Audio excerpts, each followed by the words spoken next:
नमस्कार दोस्तों, मैं स्वरूप कुमार यादव सौरभ स्टडी सेंटर के इस चैनल पर एक बार फिर से आप लोगों का स्वागत करता हूं।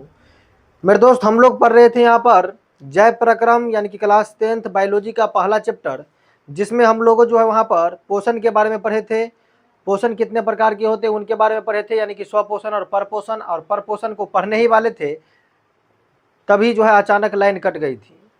तो आज जो है हम लोग उससे आगे के टॉपिक को देखेंगे। आज हम लोग देखेंगे परपोषण के प्रकार के बारे में, और आगे जो पौधों में पोषण और जंतुओं में पोषण होता है उन सभी के बारे में आज के इस वीडियो में चर्चा करने वाले हैं। तो वीडियो में बने रहिए। हाँ तो मेरे दोस्त, हम लोग पढ़ रहे थे परपोषण के प्रकार। तो हेडिंग में लगा लीजिए यहाँ पर परपोषण के प्रकार। आपको हम बताए थे कि जिस जीव में परपोषण की क्रिया होती है उसे परपोषी जीव कहते हैं। तो आपको हेडिंग में लगा लेना है परपोषण के प्रकार। कैमरामैन से हम आग्रह करेंगे कि कृपया जो है वहाँ पर रेड कलर का जो मार्कर रखा हुआ है हमको देने का प्रयास करें। चलिए, हेडिंग में लगा लीजिए परपोषण के प्रकार। परपोषण के प्रकार हेडिंग में लगा लेना है परपोषण के प्रकार। देखिए इधर, परपोषी जीव जो होते हैं मेरे दोस्त वो 3 प्रकार के होते हैं। कितने प्रकार के होते हैं? तो परपोषी जीव जो है यहाँ पर 3 प्रकार के होते हैं। पहला होता है मृतजीवी जीव, दूसरा होता है परजीवी और तीसरा होता है प्राणी संपोषी। तो परपोषण जो यहाँ पर 3 प्रकार के होते हैं, ये बात आपको समझना है। ये बात आपको समझना है कि परपोषी जीव परपोषी जीव 3 प्रकार के होते हैं। परपोषी जीव 3 प्रकार के होते हैं। ये बात आपको एकदम बारीकी से समझना है मेरे भाई। पहला क्या होता है यहाँ पर? पहला होता है यहाँ पर मृतजीवी। पहला होगा मृतजीवी, और दूसरा होता है प्यारे साथियों परजीवी। दूसरा क्या होता है? तो परजीवी होता है। और तीसरा जो होता है प्यारे साथियों, जिसको कहते हैं प्राणी संपोषी। प्राणी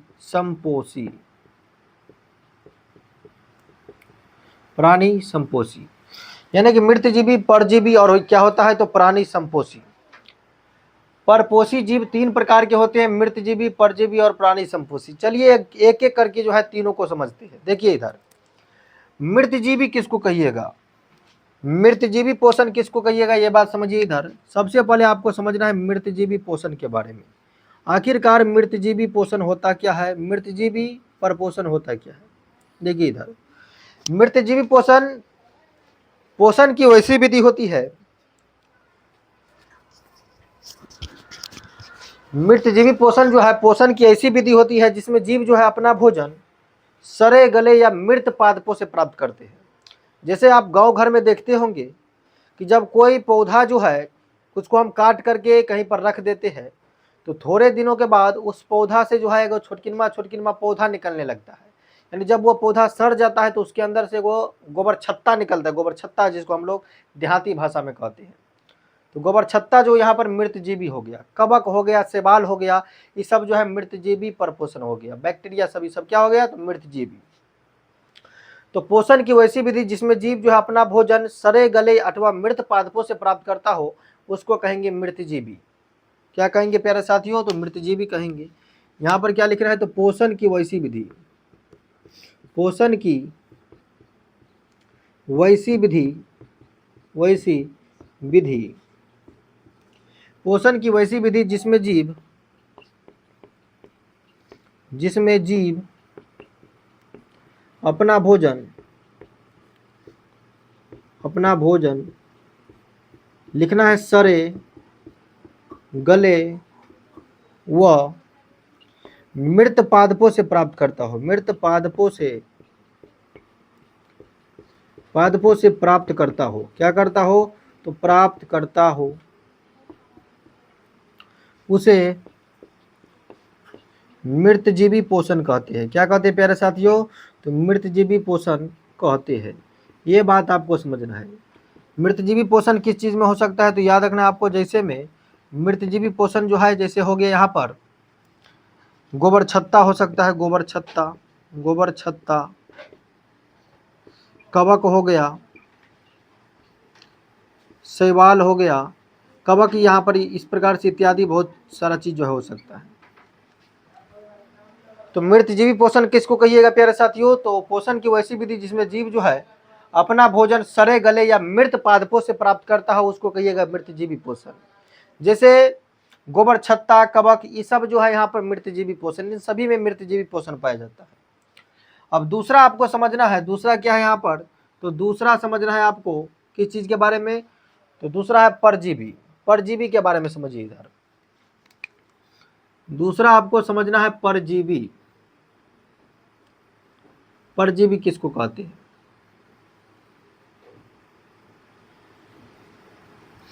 दूसरा क्या है? तो दूसरा है परजीवी पोषण। एकदम ध्यान से समझिए परजीवी को। देखिए इधर, परजीवी जीव क्या होता है?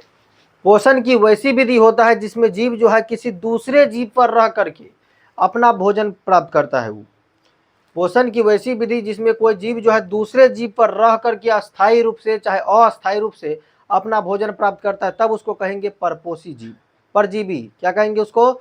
तो परजीवी।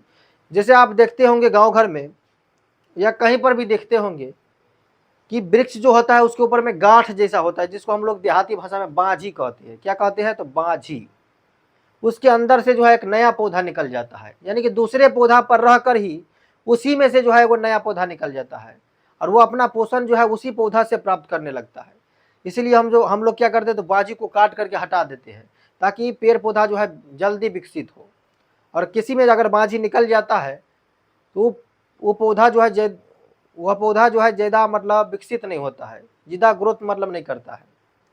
इसीलिए हम बांझी को क्या करते हैं? काट करके हटा देते हैं। तो वह सब जो है यहाँ पर एक परजीवी का उदाहरण है, यानी किसी दूसरे जीव पर रह करके अस्थायी रूप से या अस्थायी रूप से उसी से अपना पोषण प्राप्त करने लगेगा, उसी से अपना जो है भोजन करने लगेगा, तब उसको क्या कहिएगा? तो परजीवी कहिएगा। जैसे अमरलत्ती हो गया, जहां पर आप उसको फेंक दीजिए, जहां पर आप उसको फेंक दीजिए वहीं से जो है अपना पोषण प्राप्त करने लगता है, उसको भी क्या कहते हैं? तो परजीवी कहेंगे। क्या कहिएगा प्यारे साथियों? तो परजीवी। यानी पोषण की वैसी विधि जिसमें जीव किसी दूसरे जीव पर रह करके अपना भोजन प्राप्त करता हो उसे परजीवी कहते हैं। यह बात लिखना है, यहां पर लिखना है पोषण की वैसी विधि, पोषण की वैसी विधि, पोषण की वैसी विधि, पोषण की वैसी विधि जिसमें जीव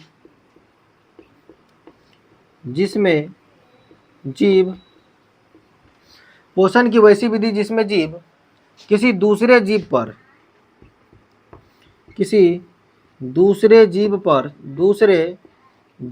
रहकर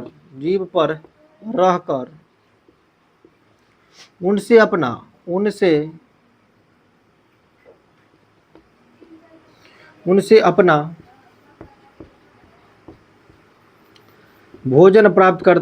भोजन प्राप्त करता हो, तब उसको क्या कहिएगा प्यारे साथियों? तो परजीवी पोषण कहेंगे, परजीवी जीव कहेंगे उसको। क्या कहिएगा? तो परजीवी। जैसे में क्या हो सकता है प्यारे साथियों? यहाँ पर समझिए, जैसे में क्या हो सकता है परजीवी में? सबसे बेस्ट उदाहरण है अमरलत्ती। क्या होगा? तो अमरलत्ती,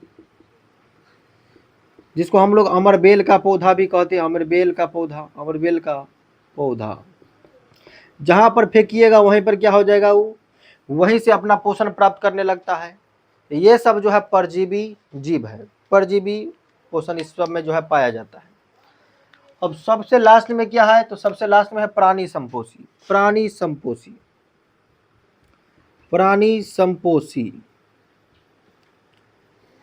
क्या समझना है? तो प्राणी संपोषी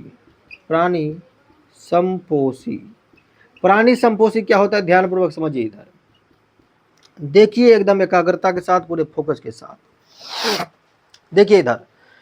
प्राणी संपोषी किसको कहिएगा? प्राणी संपोषी पोषण की वैसी विधि होती है जिसमें जीव जो है अपना पोषण किसी ठोस या तरल पदार्थों से ग्रहण करता है, ठोस या तरल पदार्थों से। जैसे हम लोग हो गए, यानी कि नामे से प्रतीत होता है प्राणी संपोषी, यानी कि प्राणी जीव जंतु जितना भी है, प्राणी यानी कि मनुष्य, जीव जंतु जो भी है, मनुष्य, कुत्ता, बिल्ली, मेढक, जो भी चीज है सब का सब यहाँ पर प्राणी संपोषी हो जाएगा, जो अपना भोजन ठोस या तरल पदार्थों से ग्रहण करता हो। ठोस का मतलब हो गया कठोर चीज, जैसे हम लोग जो है कठोर से कठोर चीज को जो है काट कूट करके खा जाते हैं। तरल का मतलब हो गया दूध पीते हैं, पानी पी लेते हैं, पानी का पाचन हम लोग कर लेते हैं। तो ये सब क्या हो गया, तो प्राणी संपोषी हो गया। तो यहाँ पर लिखना है पोषण की वैसी विधि, यहाँ पर क्या लिखिएगा, तो पोषण की वैसी विधि, पोषण की वैसी विधि, वैसी विधि जिसमें जीव, पोषण की वैसी विधि जिसमें जीव अपना भोजन ठोस या तरल पदार्थों से, ठोस या तरल पदार्थों से ग्रहण करता हो, ग्रहण करता हो। पोषण की वैसी विधि जिसमें कोई भी जीव जो है ठोस या तरल पदार्थों से अपना भोजन ग्रहण करता हो, तब उसको क्या कहिएगा, तो प्राणी संपोषी।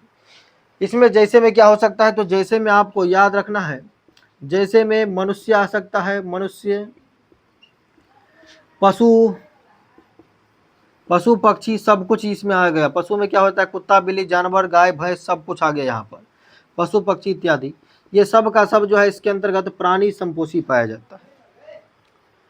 तो यहाँ पर हम लोग पोषण के बारे में पढ़े। पोषण जो है यहाँ पर दो प्रकार का होता है, स्वपोषण और परपोषण। स्वपोषण किसको कहिएगा, जिसमें भोजन के लिए कोई जीव जो है किसी दूसरे जीव पर संश्लेषित नहीं रहता है, यानी आश्रित नहीं रहता है, अपना भोजन स्वयं संश्लेषित करता है, तब उसको कहिएगा स्वपोषण। परपोषी जीव क्या होता है, जो भोजन के लिए दूसरे जीवों पर निर्भर रहता है, जैसे हम लोग क्या हो गए, परपोषी जीव। परपोषी में कौन सा परपोषी, तो प्राणी संपोषी हो गए, जो ठोस या तरल पदार्थों से अपना भोजन ग्रहण करते हैं। तो ये था पोषण और पोषण के प्रकार पढ़े हम लोग। अब पढ़ेंगे हम लोग जो है पौधों में किस तरह से पोषण होता है और जीव जंतुओं में कैसे पोषण होता है। तो सबसे पहले हम लोग जो है पौधों में पोषण पढ़ लेते हैं, उसके बाद जो है हम लोग जीव जंतुओं में पोषण पढ़ेंगे। तो पहले आप इसका स्क्रीनशॉट ले लीजिए, नेक्स्ट स्लाइड में हम शुरू करते हैं पौधों में पोषण। तो चलिए हेडिंग में लगा लीजिए पौधों में पोषण। अब हम लोग जो है पौधों में पोषण पढ़ेंगे। आपको हेडिंग में लगा लेना है पौधों में पोषण, पौधों में पोषण। एकदम बारीकी से समझिए कि पौधों में पोषण होता कैसे है। देखिए इधर पौधों में जो है पोषण के लिए किसी प्रकार का विशेष अंग नहीं होता है। पौधों में जो पोषण होता है वह प्रकाश संश्लेषण क्रिया द्वारा होता है। पौधों में पोषण किसके द्वारा होगा प्यारे साथियों, तो पौधों में पोषण प्रकाश संश्लेषण क्रिया द्वारा होता है। ये बात आपको समझना है। पौधों में पोषण के लिए कोई विशेष प्रक्रिया नहीं होता है। पौधों में पोषण जो है वह प्रकाश संश्लेषण प्रक्रिया द्वारा होता है। आपको लिखना है यहाँ पर कि पौधों में पोषण, पौधों में पोषण, पौधों में पोषण प्रकाश संश्लेषण के द्वारा होता है, के द्वारा होता है। पौधों में जो पोषण होता है वो प्रकाश संश्लेषण के द्वारा होता है प्यारे साथियों।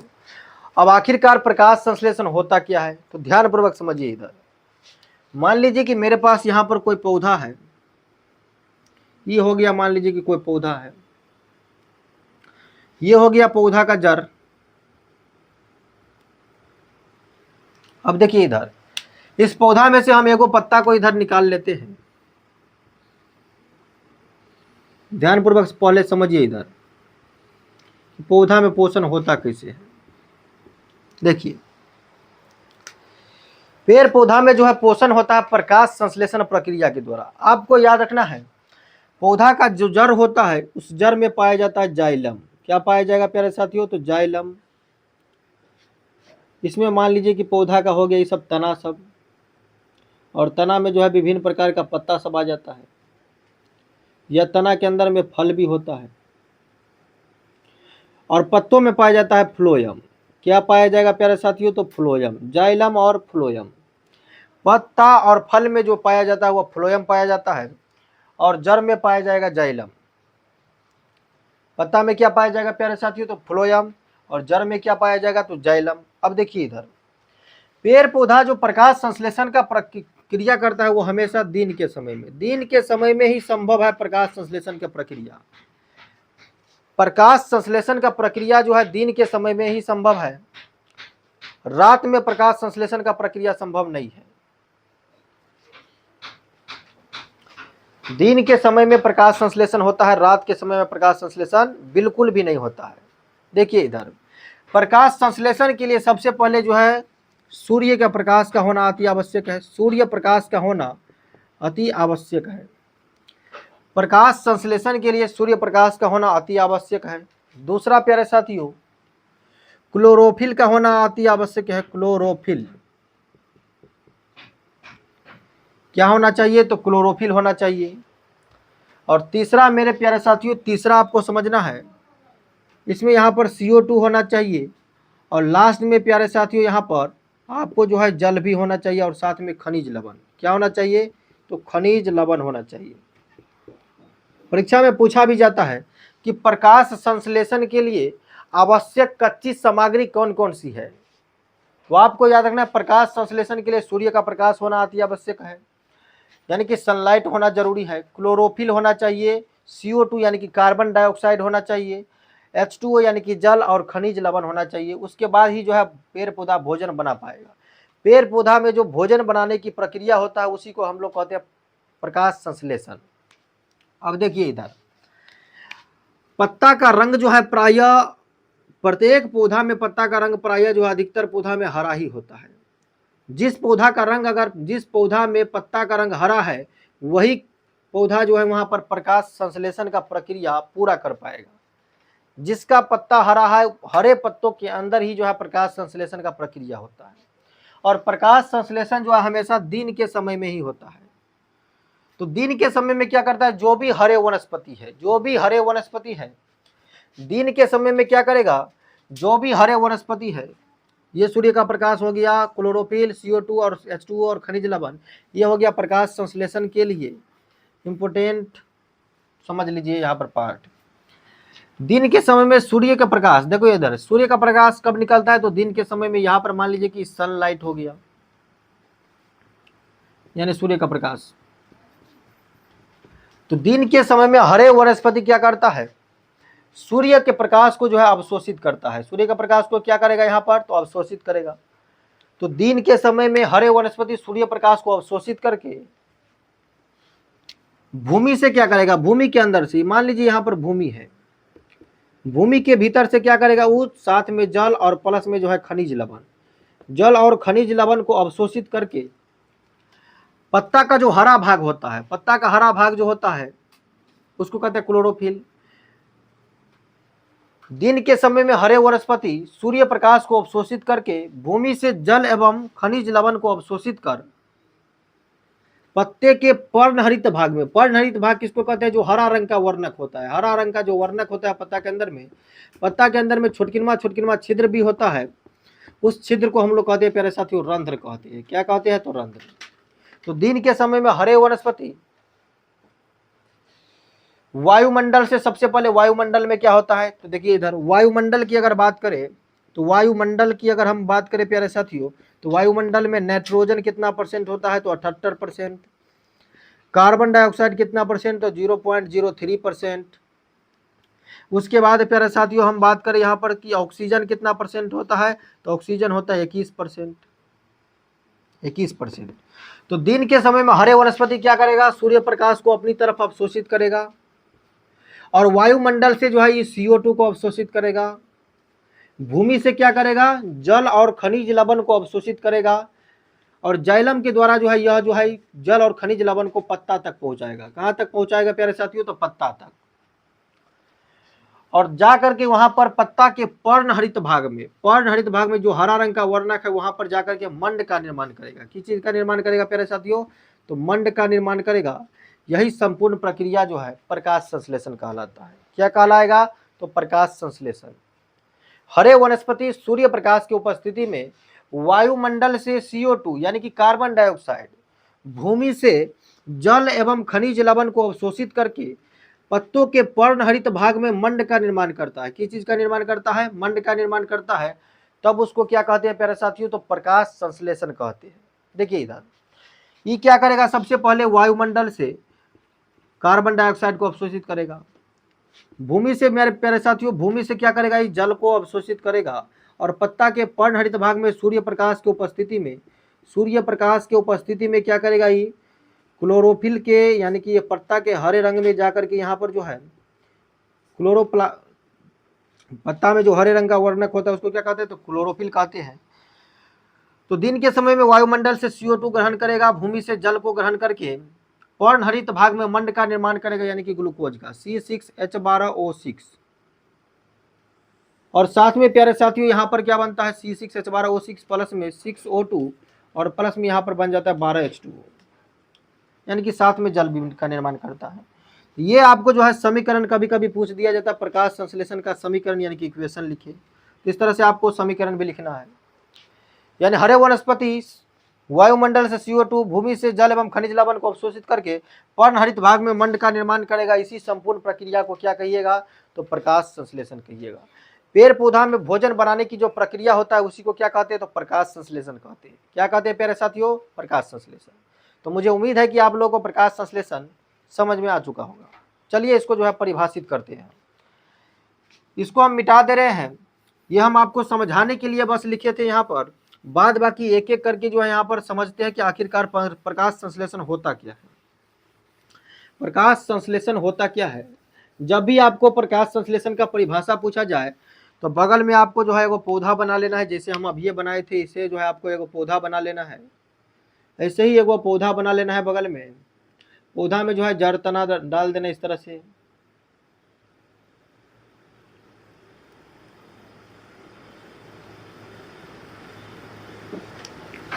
और ये क्या होता है, तो पौधों का जड़ हो गया। अब देखिए इधर जड़ में क्या पाया जाता है प्यारे साथियों, तो जाइलम। जाइलम। फल या पत्तों में क्या पाया जाता है, तो फ्लोयम। क्या पाया जाएगा, फ्लोयम। अब देखिए इधर जाइलम का कार्य क्या है, तो जड़ के अंदर से यानी कि भूमि के अंदर से, जाइलम का कार्य है भूमि के अंदर से जल एवं खनिज लवण को अवशोषित करके पत्ता तक पहुंचाना।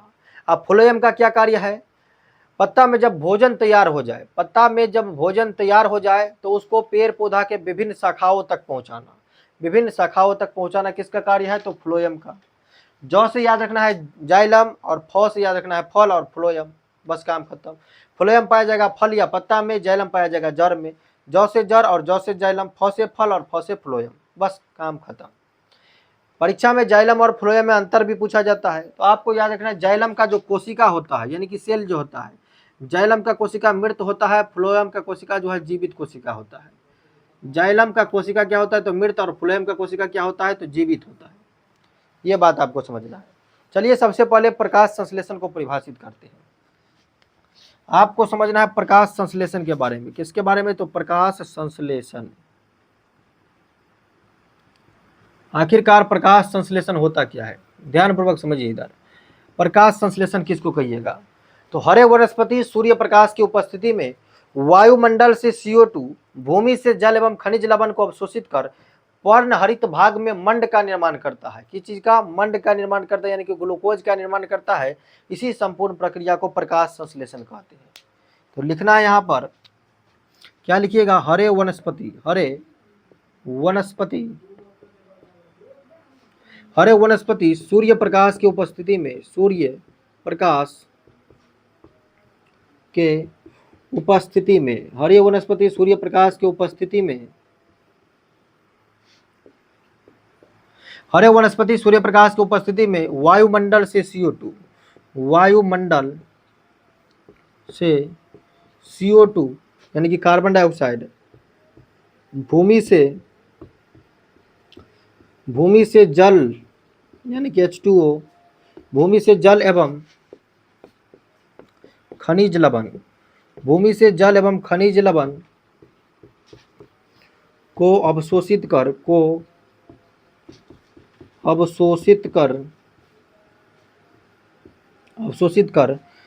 पर्णहरित भाग में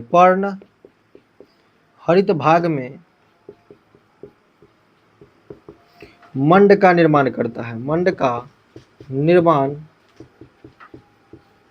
करता है। मंड का निर्माण करता है।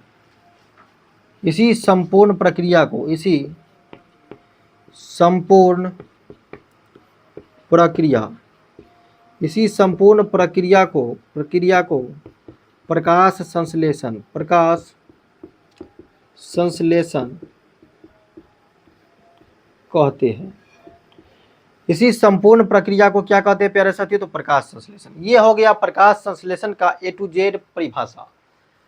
या आप डायरेक्ट भी लिख सकते हैं कि पेड़ पौधा में भोजन बनाने की प्रक्रिया को प्रकाश संश्लेषण कहते हैं। वहां पर भी आपको पूरा फुल नंबर मिलेगा। अब कभी कभी जो है यहाँ पर प्रकाश संश्लेषण का समीकरण पूछ देता है। तो हरे वनस्पति क्या करता है? सबसे पहले वायुमंडल से कार्बन डाइऑक्साइड को अवशोषित करता है, भूमि से जल को 6CO2 भूमि से क्या करते हैं यहाँ पर? जल को अवशोषित करता है, और सूर्य प्रकाश की उपस्थिति में और साथ में वैसा पौधा होना चाहिए जिसका प्रकाश जो है, वैसा पौधा होना चाहिए जिसमें पत्ता का रंग हरा होना चाहिए, यानी कि क्लोरोफिल उसमें होना चाहिए, क्लोरोफिल। और साथ में यहाँ पर मंड का निर्माण करता है, यानी ग्लूकोज C6H12, और यहाँ पर क्या हो जाएगा? O6, और प्लस में यहाँ पर होगा 6O2 और प्लस में 6H2O। यही हो गया यहाँ पर प्रकाश संश्लेषण का समीकरण। कभी भी आपको प्रकाश संश्लेषण का अगर समीकरण पूछा जाए तो ये आपको याद रखना है। क्या याद रखना है? 6CO2 प्लस में 12H2O, एरो ऊपर में लिखना है सूर्य का प्रकाश, नीचे में आपको लिखना है क्लोरोफिल। उसके बाद C6H12O6 प्लस में 6O2 प्लस में 6H2O। इस तरह से आपको लिख देना है समीकरण, तब जाकर के आपको जो है 2 में 2 नंबर एकदम पूरा A to Z मिलेगा। अब देखिए इधर कभी कभी पूछा जाता है कि प्रकाश संश्लेषण के लिए आवश्यक कच्ची सामग्री कौन कौन सी है। तो प्रकाश संश्लेषण कराने के लिए, प्रकाश संश्लेषण के लिए जरूरी क्या क्या है? तो सबसे पहले सूर्य का प्रकाश होना चाहिए, पत्ता जो है वहां पर उसमें क्लोरोफिल का होना अति आवश्यक है। प्यारे साथियों, क्लोरोफिल का होना अति आवश्यक है। उसके बाद क्या समझना है? कार्बन डाइऑक्साइड होना चाहिए, जल एवं खनिज लवण भी होना चाहिए। तो लिख लीजिए यहाँ पर, कभी कभी परीक्षा में पूछ दिया जाता है कि प्रकाश संश्लेषण के लिए आवश्यक कच्ची सामग्री। हेडिंग में लगाइए प्रकाश संश्लेषण के लिए आवश्यक कच्ची सामग्री।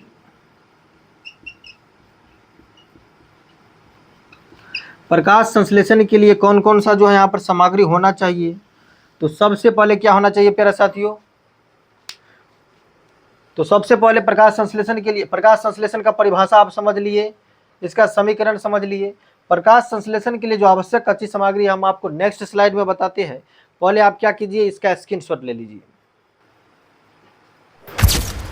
तो देखिए इधर, प्रकाश संश्लेषण के लिए आवश्यक कच्ची सामग्री जब कभी भी आपसे पूछे तो निम्नलिखित चीजों का जो है यहाँ पर ध्यान रखना अति आवश्यक है।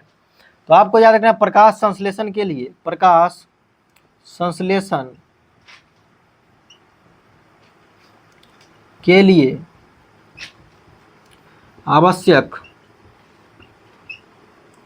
प्रकाश संश्लेषण के लिए आवश्यक कच्ची सामग्री निम्न है। कच्ची सामग्री निम्न प्रकार से हो सकता है, या निम्न है हम लिख दिए यहाँ पर। क्या क्या हो सकता है प्यारे साथियों? तो सबसे पहला आपको याद रखना है, सबसे पहले प्रकाश संश्लेषण के लिए सूर्य का प्रकाश होना अति आवश्यक है, सूर्य प्रकाश का होना अति आवश्यक है। दूसरा प्यारे साथियों क्या होना चाहिए? दूसरा जो होना चाहिए क्लोरोफिल होना चाहिए, क्लोरोफिल। तीसरा प्यारे साथियों क्या होना चाहिए? तो कार्बन डाइऑक्साइड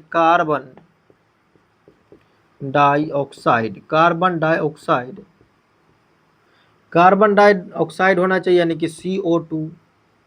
क्या होगा प्यारे साथियों? तो CO2।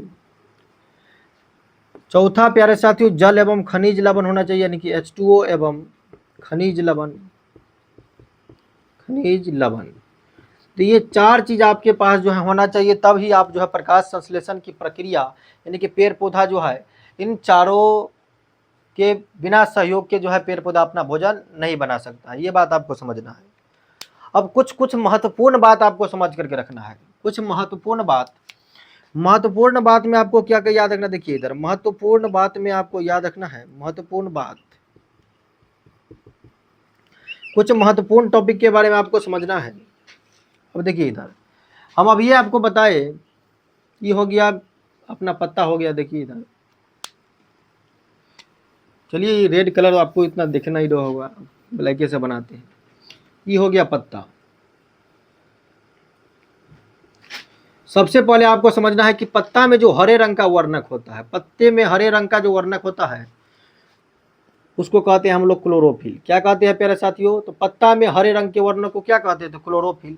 सबसे पहला बात में आपको याद रखना है, महत्वपूर्ण बात में, कि पत्ता में हरे रंग के वर्णक को, हरे रंग के वर्णक को क्लोरोफिल कहते हैं। क्लोरोफिल कहते हैं। पत्ता में हरे रंग के वर्णों को क्या कहते हैं प्यारे साथियों? तो क्लोरोफिल कहते हैं। जब कभी भी आपको पूछा जाए कि पत्ते में हरे रंग के वर्णों को क्या कहते हैं, तो क्लोरोफिल। और एक और बात आपको याद रखना है कि पत्ता में पाए जाने वाले तत्व कौन सा है? तो पत्ता में जो है मैग्नीशियम पाया जाता है। सॉरी, यहाँ पर क्लोरोफिल में क्या पाया जाता है? तो मैग्नीशियम। आपको याद रखना है क्लोरोफिल में कौन सा धातु पाया जाता है? तो मैग्नीशियम। दूसरा बात को याद रखना है आपको यहाँ पर कि क्लोरोफिल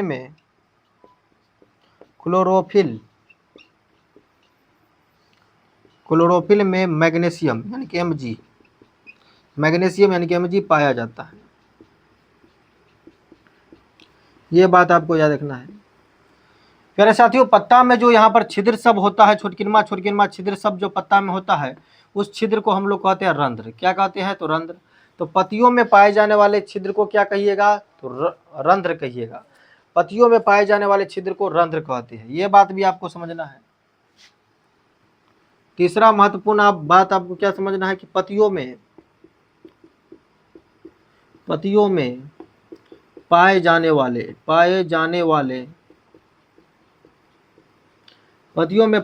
वाले छिद्र को रंध्र कहते हैं। क्या कहते हैं प्यारे साथियों? तो रंध्र कहते हैं। ये बात आपको समझना है। चौथा बात क्या समझना है आपको? देखिए इधर, पत्तियों में पाए जाने वाले छिद्र को क्या कहिएगा? तो रंध्र कहिएगा।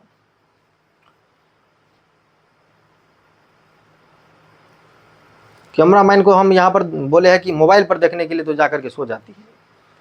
पत्तियों में पाए जाने वाले छिद्र को क्या कहिएगा? तो रंध्र कहते हैं। आगे जाकर के देखो कि क्या क्या दिक्कत हो रहा है, अगर के सोना नहीं है यहाँ पर। पत्तियों में पाए जाने वाले छिद्र को क्या कहिएगा? तो रंध्र कहते हैं। ये बात आपको याद रखना है। अब देखिए इधर, एक और बात आपको समझना है यहाँ पर। अगर आपसे पूछा जाए कि प्रकाश संश्लेषी अंग क्या है, प्रकाश संश्लेषी अंग पूछा जाए, तो आपको याद रखना है क्लोरोफिल यानी कि पत्ता। प्रकाश संश्लेषी अंग पूछा जाए तो पत्ता याद रखना है, और प्रकाश संश्लेषी अंगक पूछा जाए तब आपको याद रखना है कि क्लोरोप्लास्ट। क्या याद रखना है? क्लोरोप्लास्ट याद रखना है। क्या याद रखिएगा प्यारे साथियों? तो क्लोरोप्लास्ट। जब कभी भी आपको प्रकाश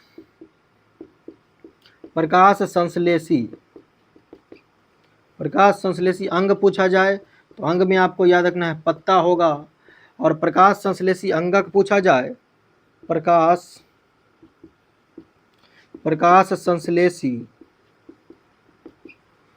संश्लेषी अंगक, अगर प्रकाश संश्लेषी अंगक पूछा जाए तो आपको यहाँ पर याद रखना है क्लोरोप्लास्ट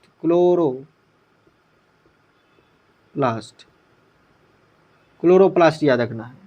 अंग पूछा जाए तो पत्ता याद रखिए, अंगक पूछा जाए तो क्लोरोप्लास्ट याद रखना है। ये बात आपको समझना है। तो पत्तियों में पाए जाने वाले छिद्र को क्या कहिएगा? तो पत्तियों में पाए जाने वाले छिद्र को रंध्र कहिएगा। क्लोरोफिल में क्या पाया जाता है? तो मैग्नीशियम पाया जाता है। ये बात आपको समझना है। अब देखिए इधर, पत्ता से और क्या प्रश्न आ सकता है? शायद और कोई प्रश्न तो नहीं आ सकता है। ये सब आपको समझना है। तो 5 गो चीज जो है महत्वपूर्ण बात में आपको याद रखना है। तो यहाँ पर जो है पौधों में जो भी पोषण था उसको हम पूरी तरह से समाप्त कर दिए कि पौधों में जो है यहाँ पर सिर्फ और सिर्फ प्रकाश संश्लेषण प्रक्रिया के द्वारा भोजन बनता है। अब इसके बाद आपको जाइलम और फ्लोएम के बारे में बता देते हैं। जाइलम और फ्लोएम में कभी कभी अंतर पूछ दिया जाता है। कभी भी आपको अगर ऐसा पूछा जाए कि प्रकाश संश्लेषण के लिए आवश्यक कच्ची सामग्री क्या क्या है, तो आपको बोलना है प्रकाश संश्लेषण के लिए आवश्यक कच्ची सामग्री निम्नलिखित है। सूर्य का प्रकाश होना चाहिए, क्लोरोफिल होना चाहिए, कार्बन डाइऑक्साइड की उपस्थिति होना चाहिए, H2O खनिज लवण होना चाहिए। प्रकाश संश्लेषण कहते किसको है? तो हर एक वनस्पति क्या करता है? सूर्य प्रकाश की उपस्थिति में वायुमंडल से CO2 को ग्रहण करके भूमि से जल एवं खनिज लवण को अवशोषित कर पत्ता के पर्णहरित भाग में मंड का निर्माण करता है। इसी संपूर्ण प्रक्रिया को हम लोग क्या कहते हैं? तो प्रकाश संश्लेषण कहते हैं। तो ये बात आपको जो है याद रहना चाहिए। अब आपको याद रखना है छठा बात, क्या याद रख लीजिए कि पौधों के जड़ में क्या पाया जाता है? तो पौधों के जड़ में जाइलम तथा पत्तियों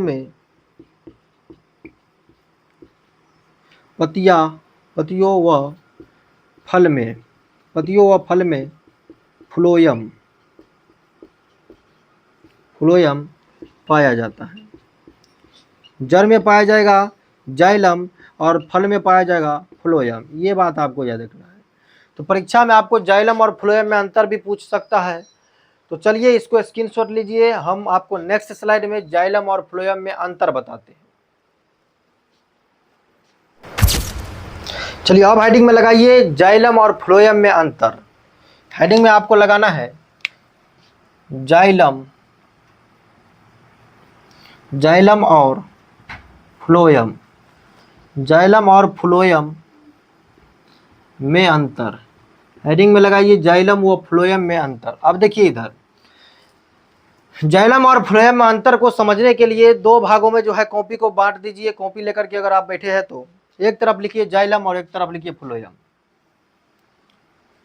एक तरफ आपको लिखना है जाइलम और एक तरफ आपको लिखना है फ्लोयम। क्या लिखना है? तो फ्लोयम लिखना है। और दोनों को एकदम ध्यानपूर्वक समझिए। इधर क्या होता है जाइलम, क्या होता है फ्लोयम। अभी हम आपको बताए कि मान लीजिए यहां पर कोई पौधा है तो जाइलम कहां पर पाया जाएगा? पौधों के जड़ में पाया जाएगा। जाइलम कहां पर पाया जाएगा? तो जड़ में। और यहां पर इसके अंदर में मान लीजिए कि कोई पत्ता है। अब फ्लोयम क्या पाया जाएगा? पत्ता या फल में पाया जाता है। फ्लोयम जो है यहां पर फ्लोयम पत्ता या फल में पाया जाता है। फ्लोयम जो है पत्ता या फल में पाया जाता है। अब देखिए इधर जाइलम का क्या कार्य है कि भूमि के भीतर से जल और प्लस में जो है यहाँ पर खनिज लवण, भूमि के भीतर से जल और खनिज लवण को अवशोषित करके ये क्या करेगा? पत्तों तक पहुंचाएगा। कहाँ तक पहुंचाएगा? तो पत्ता तक। यानी जाइलम क्या करता है? नीचे से जो है ऊपर की तरफ पदार्थों का परिवहन करता है। यानी कि नीचे से जल और खनिज लवण को अवशोषित करके पत्ता तक पहुंचाएगा। और पत्ता क्या करेगा? सूर्य प्रकाश की उपस्थिति में वायुमंडल से ही क्या करेगा? CO2 को ग्रहण करेगा, प्लस में जो है सूर्य प्रकाश को भी ग्रहण करेगा। तो सूर्य प्रकाश की उपस्थिति में वायुमंडल से CO2 को ग्रहण करके पत्ता अपना पर्णहरित भाग में जो है यहाँ पर मंड का निर्माण कर लेता है। तब जाकर के प्रकाश संश्लेषण का प्रक्रिया होता है। अब फ्लोएम का क्या कार्य है? जब यहाँ पर मंड का निर्माण हो जाए यानी कि भोजन बन जाए, जब भोजन बन जाए तो भोजन को क्या करेगा? ये फ्लोएम वृक्ष के विभिन्न शाखाओं तक यानी कि पौधा के विभिन्न शाखाओं तक भेजेगा। ही यानी कि विभिन्न भागों तक, यहाँ तक कि जाइलम के पास भी भोजन कौन भेजेगा? तो फ्लोएम भेजेगा। यानी जाइलम का कार्य है कि पृथ्वी के भीतर से यानी कि भूमि के भीतर से जल को साथ में खनिज लवण को अवशोषित करके पत्ता तक पहुंचाना। और जब पत्ता में भोजन बन जाए सूर्य प्रकाश की उपस्थिति में, वायुमंडल से पत्ता क्या करेगा? वायुमंडल से यहाँ पर कार्बन डाइऑक्साइड को अवशोषित करके जब मंड का निर्माण कर लेगा, भोजन जब तैयार कर लेगा, तो ये फ्लोएम भाई साहब क्या करेगा? भोजन को पौधा के विभिन्न शाखाओं में पहुंचाने का कार्य करेगा। यानी कि भोजन का संवहन कौन करता है? परिवहन कौन करता है? तो भोजन का परिवहन करता है फ्लोएम। और जाइलम का क्या कार्य है कि जल एवं खनिज पदार्थों का अवशोषण करना। तो जाइलम पाया जाता है जड़ में, फ्लोएम पाया जाता है फल या पत्ता में। ये बात आपको याद रखना है। जाइलम का कोशिका होता है मृत और फ्लोएम का कोशिका होता है जीवित। जाइलम का कार्य है जल एवं खनिज लवणों का अवशोषण करके जो है नीचे से ऊपर की ओर परिवहन करना। फ्लोएम का कार्य है वृक्ष के विभिन्न शाखाओं में जो है भोज्य पदार्थों का परिवहन करना। ये बात आपको समझना है। तो बस इसी बात को लिख लीजिए दोनों तरफ। यहाँ पर आपको लिखना है कि यह पौधों के जड़ में पाया जाता है। यह पौधों के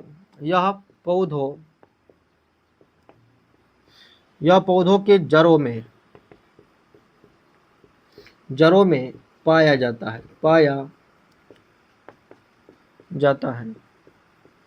यह पौधों की जड़ों में पाया जाता है। इधर क्या लिखिएगा? पौधों के फल या पत्तियों, यह पौधों के फल या पत्तियों में पाया जाता है। याद रखना है, दूसरा पॉइंट क्या याद रखिएगा, इसकी कोशिका मृत होती है। इसकी कोशिका क्या होती है प्यारे साथियों, तो इसकी कोशिका मृत होती है। इसकी कोशिका क्या होती है, तो मृत होती है। और इधर आपको याद रखना है कि इसकी कोशिका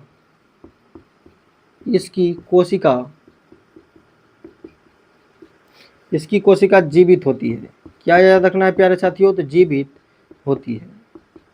ये बात आपको याद रखना है। आगे आपको समझना है, यह नीचे से ऊपर की ओर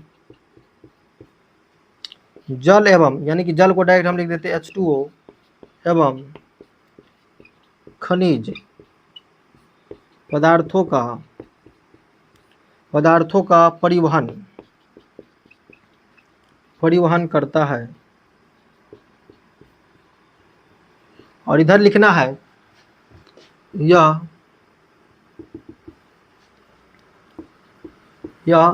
वृक्ष के या पौधों के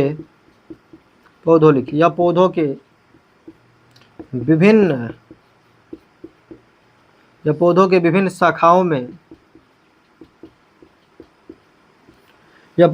शाखाओं में भोज्य पदार्थों को